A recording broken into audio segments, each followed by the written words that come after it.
நினைச்சலாம். Stalin வராராமே. Stalin sir கூட 1000 பேர் நின்னாலும் விஜய் சார் சிங்கிளா நின்று ஜெயிப்பாரு. விஜய் தான் வருவாரு.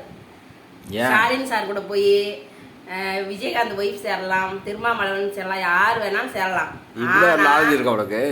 ஆனா விஜய் சார் தான் வருவாரு, அவர் தான் நிப்பாரு, அவர் தான் ஜெயிப்பாரு. யாரை கேட்டாலும் என் ஓட்டு விஜய் அண்ணாக்கு தான், விஜய் அண்ணாக்கு தான். என் பிள்ளைக்கு இப்போ 18 வயசு ஆகல, அவனுக்கு 18 வயசு ஆனாலும் என் பிள்ளை ஓட்டு விஜய் அண்ணாக்கு தான். ஒரு மாசம் தள்ளி போட்ட எலெக்ஷன் இன்னொரு ஓட்டு எக்ஸ்ட்ரா வந்துடும். என் பிள்ளை ஓட்டு விஜய் அண்ணாவுக்கு தான். விஜய் அண்ணா தான் வரணும். அவர் வந்தாதான் தமிழ்நாடு நல்லா வரும்.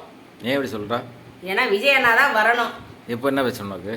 இவர் ஸ்டாலின் என்ன சொன்னார், என்ன செஞ்சாரு? அவர் எங்க மகளிருக்கு எங்க பஸ் இலவசம்னாரு. இலவசம் எங்க போய் நின்னா பஸ்ஸுக்கு காசு வாங்குறாங்க. விஜய் அண்ணா வந்தா எல்லாத்தையும் சரி பண்ணிடுவாரு. விஜய் தான் வருவாரு. யார் என்ன சொன்னாலும் விஜய் தான் சிங்கிளா நின்று ஜெயிப்பாரு. என் ஓட்டு, எங்க ஃபேமிலி ஓட்டு, எங்க குடும்ப ஓட்டு எல்லாம் விஜய் அண்ணாவுக்கு தான். சரி, ஓகே, பாப்பா.